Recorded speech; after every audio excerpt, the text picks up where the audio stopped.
Oh, hello, it's me again. This time I decided I wanted to tell a little bit about the backstory of PhiraSword. It all started with a dream I had, one that I've never forgotten, clear back in 1992. Yes, I'm that old. It was shortly after I graduated high school, so that tells you about how old I am. But this dream was a very intense one where people in another place, another space, fought against impossible monsters. Well, I've adapted that dream since then, and I've made it so that the monsters are a little bit more identified and a little bit stranger. Anyway, let's get going with this part of the story.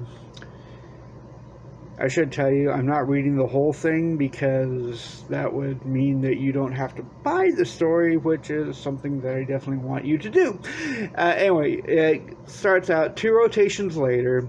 Risti to 10 spans outside the crash zone, surrounded by many people wearing blue and green jackets as well as some specialized equipment.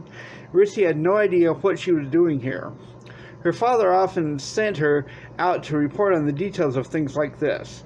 Oh, sure, there weren't any crashes in her time at the lookout, but she'd seen plenty of arrests, some hostage situations, and even a couple that somehow got lost in the Starbridge network.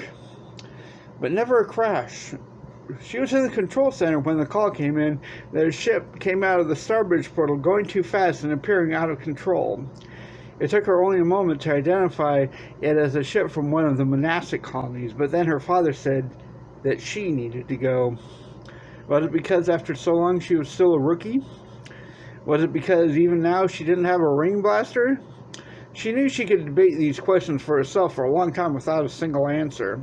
The engineer signaled the lack of radiation as they squashed the flames, and medical scientists moved in. It took another engineer a while to pry open the craft, and Risti finally got a look at the occupant. During her time looking for her calling, she'd spent some parts with the monastic colonies. She'd learned what she could from them, enough to identify the individual they pulled out of the wreck craft, bloodied and broken, as a prophet of the camp of the Ancient Order. A medical scientist slapped a few nanopatches onto what skin wasn't broken before he gasped. He locked eyes on Risti's, and somehow she knew he had a message for her.